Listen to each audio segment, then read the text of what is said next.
Oscar Djegou et Hugo Radu vont-ils pouvoir rentrer en France? Incarcérés en Argentine dans le cadre d'une information judiciaire ouverte pour viol à la suite d'une plainte déposée par une jeune femme avec laquelle il confirme avoir eu un rapport sexuel qu'il assure consenti, les deux rugbymen font face à un rebondissement de taille. Comme le révèle un média argentin, la conversation téléphonique de la plaignante avec une amie à son retour du rendez-vous avec les joueurs semble changer la donne. Voilà plus d'un mois qu'Oscar Djegou et Hugo Radu sont accusés de viol en réunion, prétendument commis au sein du diplomatique hôtel de Mendoza. Les deux joueurs français, qui étaient présents en Argentine pour assurer la tournée de l'équipe de France, ont confirmé avoir eu un rapport avec une jeune femme de 39 ans, mais ont toujours assuré que ce dernier était consenti par les trois parties. Problème, la plaignante, mère de famille à la ville, a déposé plainte pour viol en réunion et les deux joueurs ont été arrêtés le 8 juillet 2024. Après 96 heures de garde à vue, ils ont été mis en examen pour viol aggravé et placés en détention provisoire en attente d'un possible rapatriement sur le sol français.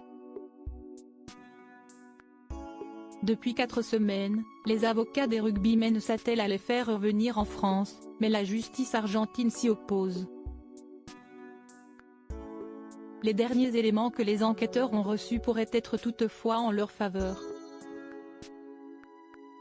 Ils ont récupéré les fadettes téléphoniques de la plaignante, qui révèlent que cette dernière a appelé sa meilleure amie aussitôt rentrée de l'hôtel, en début de matinée du 7 juillet 2024. Dans la conversation que le média local Clarín a pu écouter et retranscrire, la victime déclarée confirme avoir eu un rapport sexuel violent avec les rugbymen, mais ne déclare à aucun moment ne pas y avoir consenti. Il m'a explosé. Il m'a éclaté. Dans sa discussion avec son amie, la jeune femme de 39 ans la remercie d'emblée de l'avoir poussée à sortir pour se changer les idées. « Je te dois tout, tu m'as encouragé à ne pas rester ici avec ma fille, chez moi, toujours la même histoire. Quand je sors, j'en profite. » La suite des propos, très crus, dénote avec la version que la jeune femme a livrée aux policiers. Elle déclare avoir fait connaissance avec Hugo Radu au Wabi Fun Club, une boîte de nuit située non loin de l'hôtel où le rugbyman logeait avec Oscar Djegou. Ils y ont alors passé la nuit, et le rapport sexuel que décrit la jeune femme, bien que violent, ne semble pas l'avoir traumatisé. « Il m'a éclaté. Il m'a éclaté. Il m'a pris la joue, il m'a laissé des petits bleus sur le visage, la mâchoire, le cul, j'ai des éraflures dans le dos. Tu n'imagines pas. Énorme le petit con. Il m'a explosé le mec. J'ai des marques sur le dos, la mâchoire. J'ai un œil au beurre noir, j'ai des bleus partout sur les seins, des marques sur le cul. Il m'a explosé. J'ai un œil au beurre noir, meuf. » Et de poursuivre, en se montrant élogieuse à l'égard de celui qu'elle accusera quelques heures plus tard de l'avoir violée. « J'ai dû prendre un diclofénac, un anti-inflammatoire, note de la rédaction, parce qu'il m'a explosé. En plus, imagine avec mes dents, qu'ils me mettent des gifles comme ça. J'ai la mâchoire pleine de bleus. » Une conversation crue mais révélatrice et qui change la donne concernant le consentement, clé de voûte de l'information judiciaire ouverte à l'encontre des deux espoirs du rugby français.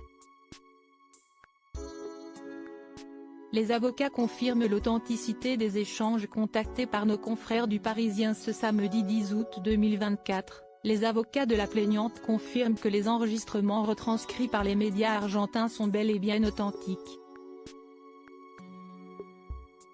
Ils ont toutefois tenu à défendre leur cliente, en arguant que cette dernière était encore sous l'empire de l'alcool au moment où elle a conversé avec sa meilleure amie, et qu'elle n'a pris conscience des faits subis que plusieurs heures après. Ils ont également assuré que leur cliente avait apporté toutes les explications à ces messages, avec beaucoup de tranquillité. De son côté, Antoine Vey, l'avocat des deux joueurs français, a tenu à rappeler que le rapport médico-légal pratiqué sur la jeune femme ne contredisait en rien la version de ses clients, et demande à ce que leur détention provisoire soit réétudiée.